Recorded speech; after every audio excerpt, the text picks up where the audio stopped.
Hello, everyone. This is Lauren here again with another member of our Build Carolina team. We are so excited to have you, Leah, here with us, and you're our executive director. And would you just take a moment to tell us what you do in that role? How did you get here? Kind of give us our the fast forwarded version of how you came to Build Carolina. Yeah. Well, thanks for having me and thanks for doing this. As Lauren mentioned, I am Lelia King.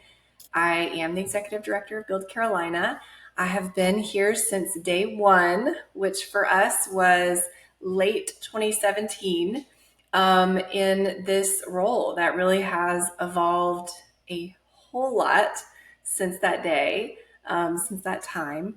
So my day-to-day kind of role as it stands right now as the executive director of our organization is I get to kind of see what is going on across the organization, not only in our training programs, but also in our other offerings.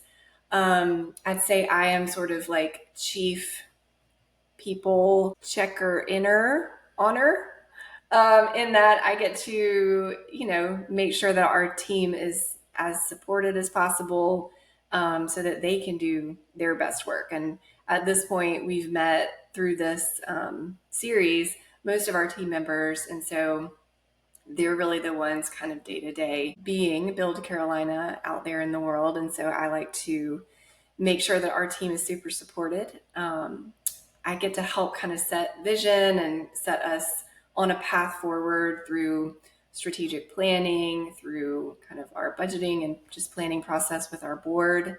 I do serve kind of with our board and as the liaison to our board as a 501c3 nonprofit, and lots and lots and lots of other things day to day. But I am just very kind of grateful and privileged to be sitting here. Yeah, it's been great to have you as a consistent, like constant leader who has been our historian and our storyteller through the years. Like you're kind of our vault of all things that's happened with Build Carolina and like how we've evolved over time. So hopefully we will be capturing more and more of that through video and just really making sure we write this stuff down because it's been an incredible journey to get to where we are now, where we have multiple ways that we can help people get into the tech industry, multiple ways that we can help employers, founders, and people in the startup ecosystem have access to tech talent. It's really cool that we really are living up to that, like demand driven. What does South Carolina need, and then beyond, and how can we make that happen? And it's been a lot of fun to be a part of the team. I'm so happy to be here. And yeah, so what are you excited about right now, or like common things that you see in the work that we do that just keeps you excited and keeps you motivated, just like some things that really showcase our mission? Yeah, there's so much there. Like which path should I choose to talk about? Because I could talk about this all day long. One of the things that jumps forward in my mind, though, about Build Carolina that I think differentiates this organization from any other, that I've been part of, and that is, and you mentioned it, right? Demand driven. All we're kind of made up of people who are all not satisfied with the status quo or with being told things are the way they are just because. We're made up of people who are curious and who want to know why and who want to keep peeling back the layers that make up what we call the tech talent ecosystem. But basically, this system of how do people enter into a particular line of work or industry, and oh, why are we having an issue with getting more folks with the right skills into the right jobs.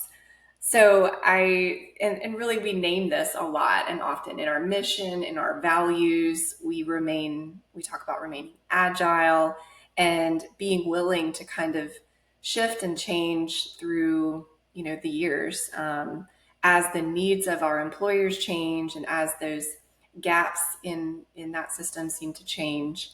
An organization, by definition, is a living and breathing thing made up of living and breathing humans. And I really feel that at Build Carolina, that we are here to serve a mission, and that mission is really important to all of us. We want to support tech talent. We want to break down barriers. We want to help more people, both in their individual paths of, I'll call it economic mobility. Truly, that's what this is moving forward in an individual's own ability to kind of move up in the world and to improve their career.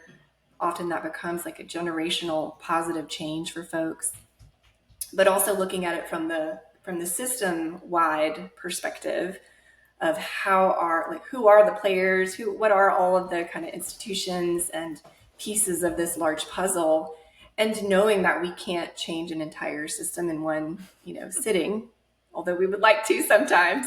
Right? Why not? Right, but this can be slow work, and we are okay with that and willing to put in the time and sort of be here for the long haul, to make sure that not only kind of our state as a whole and our educational and workforce systems are improving for all people, but also just that the individuals who find us are people that we welcome with open arms, and we say, hey, whether or not one of our existing programs is perfect for you, it doesn't really matter. We're going to be here to help you figure out what your next best step is.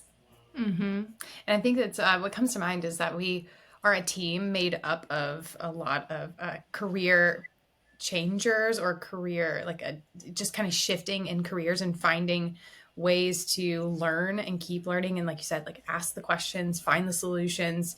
And we are people driven, and all of the we just get to know people as people, and we want to help them get to their very specific goals and needs.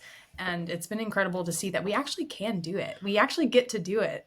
And this helping people create generational wealth through training and then finding roles in this tech community. It's been mind blowing to me. It's really opened my eyes. But we're very passionate, because we've been through it. We've had people help us along and help open up, either give us information or have share a role with us, or give us some mentorship or some coaching or some resources, some skills training. And we've had people do that for us, and so we then get to do that as a team and work together, it is really exciting. And I do think that is unique to Build Carolina, and because we get to serve those who are trying to make big changes. And Yes. with that, you mentioned some of the larger challenges that we do face can be related to systems outside of our control. But what are you working on right now? What are you looking forward to? And what are you tinkering with? Like trying to figure out like what could you share that we're in the midst of right now? Yeah. We're always doing a lot. So there are many things that we've got our hands in right now.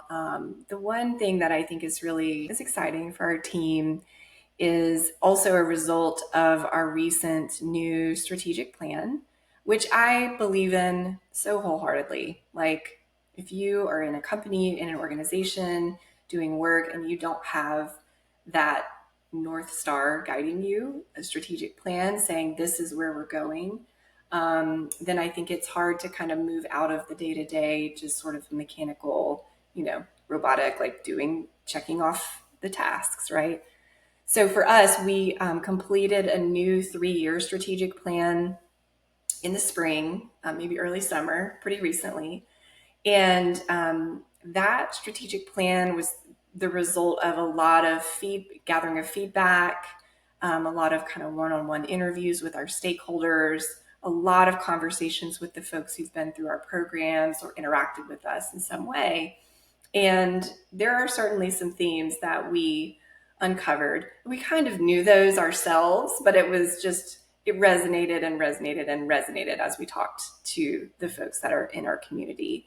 And one of those things is, as we have grown and launched program after program after program, The way that that has grown as Build Carolina is through these specifically named programs. We've got Carolina Code School, that's where we started. We've got SC Codes, which was a statewide program that was a free platform for learning and mentorship. We've got Develop Carolina, which is a registered apprenticeship, and on and on. We have several others as well. And you know, I've said a few times now, I don't apologize for the fact that that is how we grew. There are reasons for the names and reasons for, these were not things that were created in a silo. However, that growth created some challenges for us. Like we've been in a period of growing pains. And some of that is because it's a little confusing and a little more complex and complicated than it necessarily needed to be. And we heard that reflected back to us in our stakeholder feedback, in our strategic planning. So we decided to plan to kind of begin a process of pulling together our brands, our social media accounts, our kind of our voices a little bit more braided into one as Build Carolina. Um, I think that that process is going to take some time, and we're doing that really intentionally and with a lot of care as we handle a lot of our work is with intention and care, because we know how important it is to represent ourselves and our work to the public really well and really carefully. So we're working on that a lot behind the scenes right now. The folks who are connected with us may start to see some of those changes slowly start to happen over this fall. We're working with some really exciting partners on that kind of brand identity project. And that's something that I'm excited about because, for many reasons, but because I feel that, and we were told that the people who have interacted with us in a deep way, whether that's, somebody who is a student in one of our more advanced programs or someone who's really been a consistent volunteer with us for a long time, the feeling that they get when they have been with us for a long time is the same. It is consistent no matter what program they were part of. So that we're starting to call that, right, like the Build Carolina way or the Build Carolina effect, because we kept being told the same thing, like the level of care that I received from this team or the way that this team has handled these different situations. So I'm ready for a new season of kind of understanding and clarity of what Build Carolina is, regardless of the program that we might be running in that particular season. Because we know that, I mean, we're about to hit year 7. Between year 7 and, year 10 of our existence, we'll probably have a whole nother slew of different kinds of programming. And whatever types of programs come and go based on that need, that demand driven, employer driven need, based on what skills are becoming more of a need for our future workforce. Programs will come and go, but the way that Build Carolina presents itself, handles itself, kind of the culture that we have, that we cultivate, is consistent. And I can't wait for everybody who gets to know us to see exactly what that is. Yeah, I get really excited. So, like, there are parts where we describe certain aspects of this year so far of us going through that strategic planning process together, our entire team, because sometimes that's not, oftentimes more is that's not the case. It's usually a couple of folks, leaders on the leadership team in a room who are making decisions, and we got to all be part of this. It didn't matter if we had been on the team a couple months or been on the team for several years.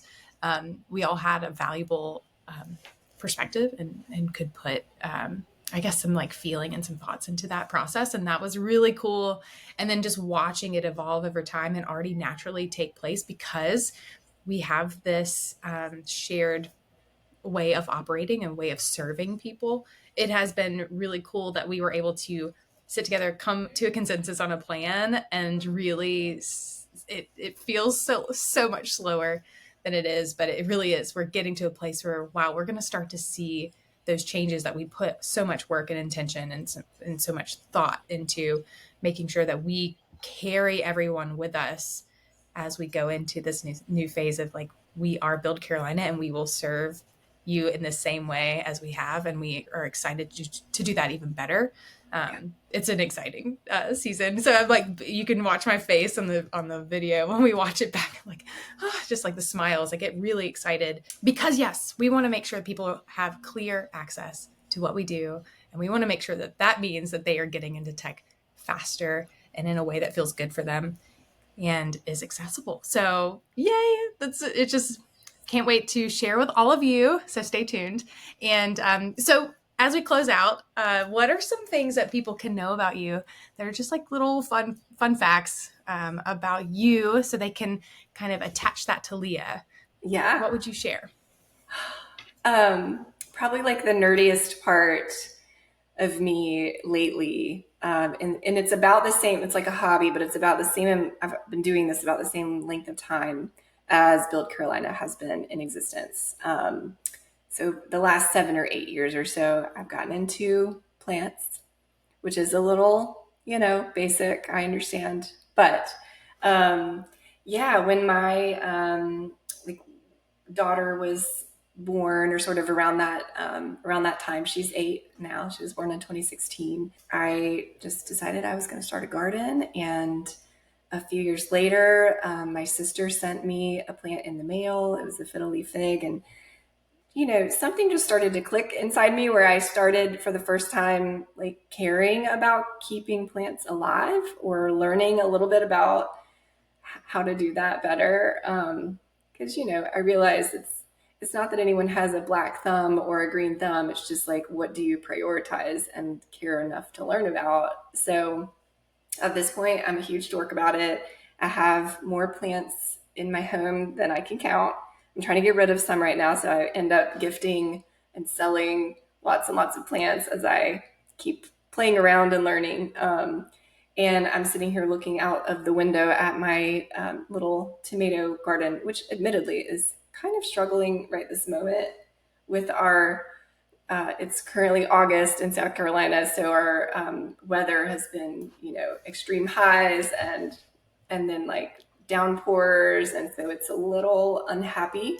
But that's been my, my plant mom status has definitely been something that I've been into lately. Yeah, the it has been really a joy to see, because I've visited your house and I've seen lots of your plant collection that you've propagated and you've grown. I mean, it's been a really what do they call it, like a labor of love over there. And yeah, it's fantastic. And I've been a recipient of gifting around my work anniversary, my build anniversary. I got a plant, and it's my treasured plant because I am learning, so I have to take it one at a time. And that one I'm treating very well, or as best as I can. And it has brought a lot of joy in my home. So I'm really thankful that you spread that around, because it does bring joy. Well, this has just been so great. Thank you for your time and sharing a little bit about where we have been and where we're going. Because I think that that's really important, that we are the fall is going to be really exciting to watch. And I'm excited for all of you to be a part of it as we share more and more along the way. So keep an eye out for that. And just thanks again. This has been great. Thanks so much, Lauren.